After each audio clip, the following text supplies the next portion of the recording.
how to throw back when Dwayne Craig goes first. Detector Automatica Mentract. So this is a very common situation in the Arena 9, especially if you're playing against someone who has just unlocked the Royal Recruits and the Hog Rider. What they do is they go Hog Rider on one side of the map, and then Royal Recruits behind it. Then they wait for their opponent to defend the Hog Rider push, and then they attack again with another Hog Rider behind the Royal Recruit push. So now both sides of the map are being attacked by Hog Rider and Royal Recruits. And if they do this successfully, they can win the game in just 1 minute. But what I want to show you guys today is how we can easily defend against this push and even throw back our opponent. So let me go ahead and start off by showing you guys how my opponent plays here. He goes Hog Rider behind his tower, followed by the Royal Recruit push.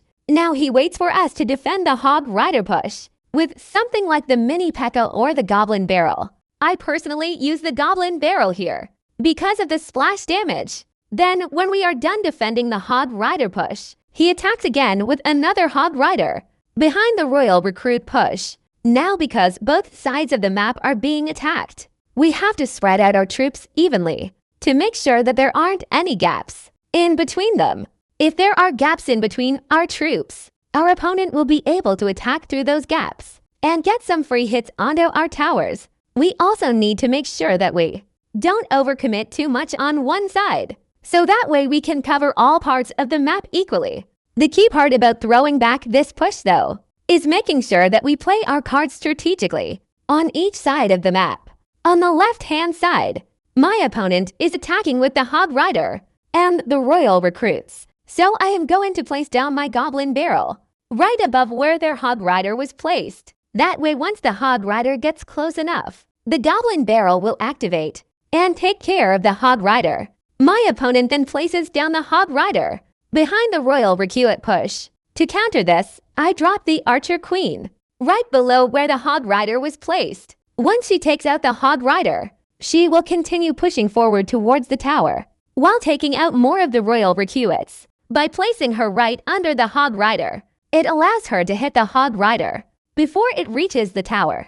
After the Hog Rider gets taken out, I drop the Archer Queen on the other side as well, since my opponent used up most of his elixir on the first push.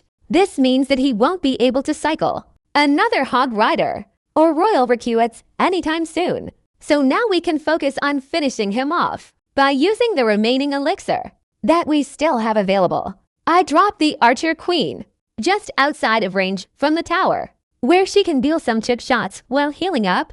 When she finishes healing up, she will begin pushing forward towards the tower, taking out anything else that remains. Next, I drop the Goblin Barrel right beside the Archer Queen, since she doesn't have much health left. This guarantees that the Goblin Barrel will connect with the tower without getting stopped by any buildings. At this point in the match, there isn't really much that my opponent can do anymore. His only option would be to either rage quit or try to stall until he runs out of elixir. But since he already spent so much elixir at the beginning of the match, his options were very limited. In order to avoid losing too many trophies, he decides to rage quit instead. Although this strategy works great when facing someone who uses Hog Rider and Royal Recruits, you should always keep in mind that sometimes your opponent might change things up depending on what deck they are playing. For example, if they had a card such as the balloon, then it wouldn't work as effectively since balloons fly over walls. However, if they didn't have a balloon, then this strategy could easily be replicated against other decks, as long as they are attacking with two different units from opposite ends of the map.